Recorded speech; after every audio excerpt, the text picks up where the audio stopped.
Hidup sebagai pekerja rumah tangga bukanlah pilihan yang harus dijalani anak. Survei Angkatan Kerja Nasional 2012 memperkirakan terdapat 110.000 anak berusia 15 hingga 17 tahun yang bekerja sebagai pekerja rumah tangga.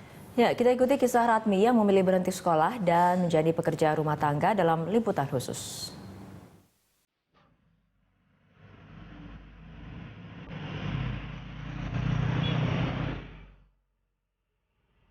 Tak ada yang berubah dari Pasekan Indramayu 4 tahun silam dengan keadaannya kini.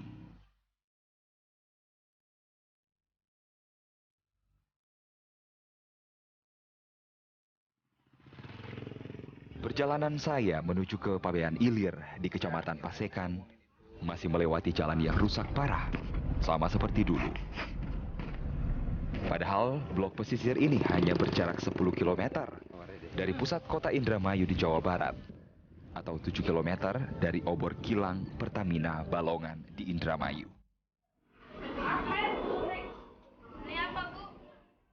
Kedatangan saya kali ini hendak menemui Ratmi, mantan pekerja rumah tangga anak saat ia masih berusia 16 tahun.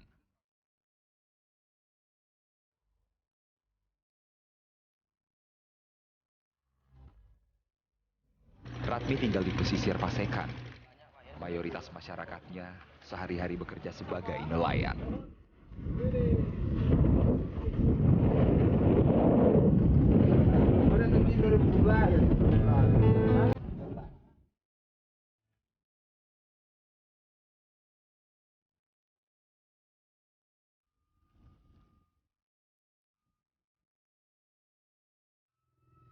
Ratmi sempat mengenyam bangku sekolah di sekolah dasar ini.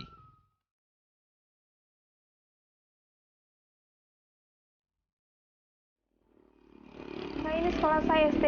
Ini namanya SD apa? SD Benilir 3. Oh, SD Pebenilir 3. Kamu lulus dari sini tahun berapa? Tahun 2011. Dulu ceritanya pernah ke Jakarta. Ceritanya menjadi pekerja rumah tangga. Waktu itu umur berapa sih, Ratmi? Waktu itu saya umur 16. Diajak siapa waktu itu? Diajak sama orang. Tapi saya kerja di sana 6 bulan. Pulang saya sakit karena sakit saya pulang. Oh, jadi karena sakit pulang waktu itu. Iya. Tapi waktu itu majikannya baik apa enggak? Oh, baik. Majikan perempuan baik, laki-laki baik, semuanya baik kok. Cuma pulangnya karena sakit aja. Karena sakit. Enggak berminat untuk balik ke sana, diajak balik sama majikan. Niatnya sih, majikan sih mau saya pulang lagi ke sana, tapi saya nggak mau. Ratmi, sekarang kan 17 tahun. Kenapa sih mau jadi pekerja rumah tangga? Nggak ada cita-cita lain atau pengen sekolah lanjut misalnya SMP gitu? Pengen sih, tapi kan udah nggak sekolah lagi sekarang, jadi nggak mau lagi gitu. Nggak maunya kenapa? Nggak diizinin orang tua atau memang Ratminya? Karena pertama nggak diizinin, dan sekarang karena nggak sekolah-sekolah jadi males.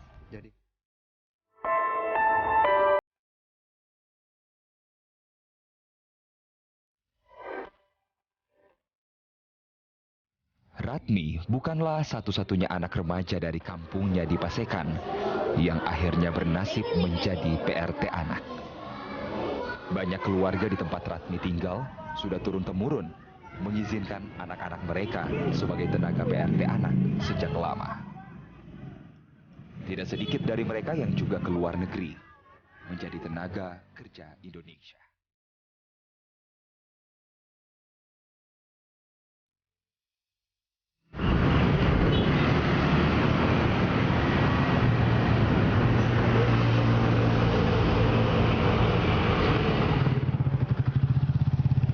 Halo Pak Dadi. Halo. Iya, saya mau cari tahu soal pekerja anak di Indramayu.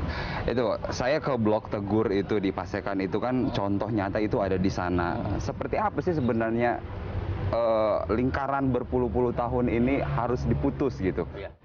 Bagaimana mereka mengubah sikap mental dan mindset mereka agar tidak mempekerjakan anak. Sudah barang tentu ini kan kita selain membuat regulasi, tapi juga kita memonitoring, mengevaluasi. Monef ini kita lakukan dengan tenaga-tenaga yang sukarelawan. Di kita ini ada 718 tenaga sukarelawan. Nah ini barangkali memang tantangan kita ke depan untuk bagaimana mengurangi terus ini dengan stressing terus ya. Memberikan pengertian-pengertian, merubah mindset masyarakat kita untuk tidak bekerja anak tetapi sekolah dulu sampai selesai 12 tahun. Kita harapkan semacam itu. Selama ini Indramayu dikenal sebagai daerah pemasok pekerja rumah tangga. Padahal sebagai sebuah kabupaten, Indramayu kaya sumber daya alam. Upaya pemerintah kabupaten untuk menghapus gambaran sebagai lumbung penyedia pekerja rumah tangga, termasuk PRT anak, bukan masalah yang mudah dilakukan. Apalagi aturan hukum terkait PRT belum ada. Di Dewan Perwakilan Rakyat, rancangan undang-undang ini terbengkalai belasan tahun.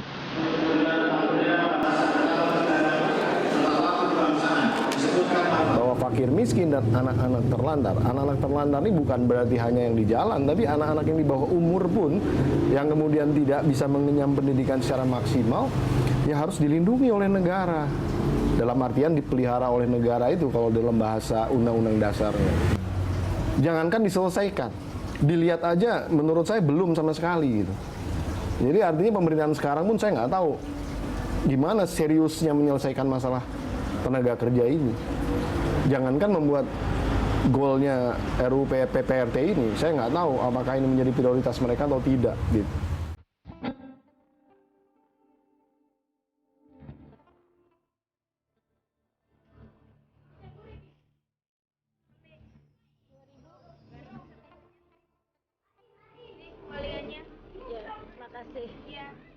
Lambannya proses legislasi undang-undang pekerja rumah tangga seakan memberi jalan bagi ratmi-ratmi lain untuk terjun menjadi PRT anak.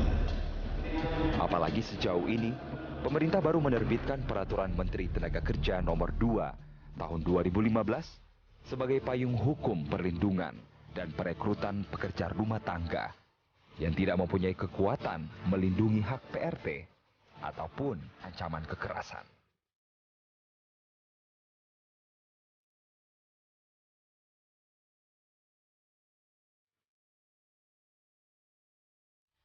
Kan ini baru umur 17 tahun. Nanti cita-citanya mau jadi apa? Tetap mau jadi penjaga toko atau gimana? Pengennya sih ya yang lain-lainnya. Tapi Apa kan nggak ada lain-lainnya? kegiatan lain. Cuma itu doang. Nggak tahu ya bikin apa.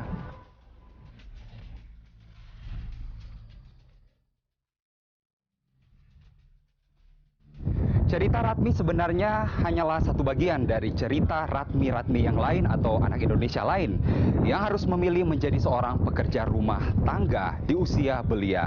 Konvensi ILO menyebutkan bahwa segala pihak harus berupaya untuk menghapus pekerja anak di muka bumi ini. Tentunya ini menjadi tugas dari pemerintah Indonesia untuk meratifikasi konvensi ini dan menerjemahkannya menjadi sebuah perundang-undangan yang melindungi segenap anak Indonesia dari pekerjaan yang seharusnya tidak mereka lakukan di usia belia mereka.